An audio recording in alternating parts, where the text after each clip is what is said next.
The internet has been around since the early 90s, and ever since its invention, people have been able to express their own opinions about things, and we all know that opinions are subjective. Basically, with these differing opinions, we know that something you love might be absolutely hated by someone else, and vice versa. And sometimes the things that you love go against the public opinion, and vice versa. So, here's 4 film sequels that I hate. Let's get this hate train started right. Return of the Living Dead. I don't know what mind-altering substances people were on that made them collectively think, yeah, this is good. But holy shit, this movie is trash. Now that you're pissed off, hold on for a second. Just hold on a minute, hold on. I am aware that this is supposed to be a bit of trashy 80s fun. You know, just partying with the dead, having a good time. And I'll even go so far as to say that yes, there's approximately 2 good scenes in the movie. I just didn't enjoy it. I didn't have any kind of fun with it. And with the ending to the film being so bleak, I mean, hell, the whole movie's really bleak if you think about it. I just didn't like it personally, and I don't think it earned its bleakness for supposedly being a bit of trashy 80s party fun. You see the problem here? Plus, as you may or may not know, I'm a bit of a secret optimist. New album out March 6th on this channel. Shameless plug.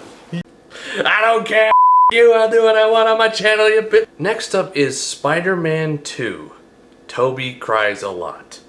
No, that's not the subtitle, but it might as well have been. At the time of the first Sam Raimi Spider-Man, most people were so happy that a Spider-Man movie even existed that they were willing to forgive a weird, mostly bad film. And believe me, it is. Well, Spider-Man 2 came around and somehow topped it. People loved it. But I sure as hell didn't. It really just seems so lame compared to the first one. Basically, Peter's crying throughout the film. Doc Ock isn't nearly as fun to watch as the insanity that was Willem Dafoe. And then there's the 9/11 train scene. The train scene itself was actually very impressive. But the part I'm talking about is when all the New Yorkers come together to help Spider-Man. That is the single cheesiest thing in that entire trilogy. Hands down. Pants down. Embarrassment. And yes, I'm including his weird dance numbers in Spider-Man 3, because at least he was under the influence of a mind-controlling symbiote. And you know what? Spider-Man 2 was not the time nor the place to say, yeah, 9/11 happened. America! Because then that brings up the question, okay then, where was Spider-Man on 9/11? Did he help try to save anyone? Jesus Christ. No, he only thinks about himself. Or actually, maybe that's why he was crying the whole time. He realized he could have helped. So really, the New Yorkers should have been like, hey yo, there's Spider-Man over there. He didn't help during 9/11, where was he? Let's f*** up his day. If you want a much better handling of the 9/11 situation, you should read The Amazing Spider-Man number 36. Third up is Blade 2. Bad CGI, bad story, bad characters, bad everything. Everything was bad, except, strangely enough, the bad guy. This movie feels so half-assed in every way. It's like they took everything dumb from the first Blade movie, which really isn't much other than the try-hard-to-be-tough attitude, but they applied it to everything and everyone in this second film. But first I'll go with the more positive aspect of the film. As I said earlier, the villain, Nomak, who is the Reaper virus progenitor, is actually a sympathetic character. And he succeeds in his very personal mission of revenge. He also kinda kicks Blade's ass, which is nuts. You might go so far to say he kicked his nuts. But back to the abundant amount of negatives, the CGI in this film is probably some of the worst I've ever seen in my life. Now, there are some things worse than the CGI in Blade 2. Like what? Like me. But aside from that, bringing Whistler back from the dead, or not really killing him at all, was just downright stupid. As well as Norman Reedus' character, Scud or Skidmark or whatever the fuck his name was. But the most shocking point of this film is that it was directed by Guillermo del Toro.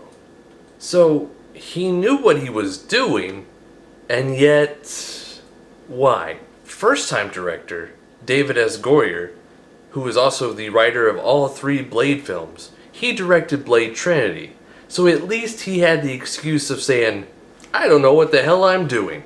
Which was true, because that movie sucked ass too. And that rhymes! So overall, the Blade trilogy ended up just being disappointing as hell. Like, all around in almost every aspect, except for the first film. It's almost like they really were trying to ice skate uphill. Those motherfuckers. Last up is X-Men II. This movie sucked. Why anyone thought this film was good, I'll never know. To me, it felt like another wasted opportunity among the many wasted opportunities of superhero films before Marvel Studios took hold.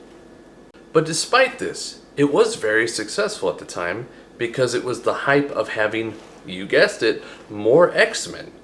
Just like with Spider-Man 2. People were so happy that this existed that to have more was like, yay, more! And that's only because people love these comic book characters and their stories. The biggest problem of this and the other films I mentioned before is that they're all completely forgettable. Now yes, they do have moments that you might remember, but I couldn't for the life of me remember the story to any of these films. I might be able to sum it up, but it's nothing that stands the test of time. And I think that's solely to blame because it was more about the spectacle than it was telling good stories. And that's because realistically, it is always about getting the most money. So, how do we sum this up? Well, I've said it before, and you can say it with me too, class. Greed destroys story. But if you'd like to pay me, you can head over to Patreon/TheBisness and join my Patreon page for exclusive videos. Don't forget also to like, share, and subscribe, and I'll see you next time on 4 Films.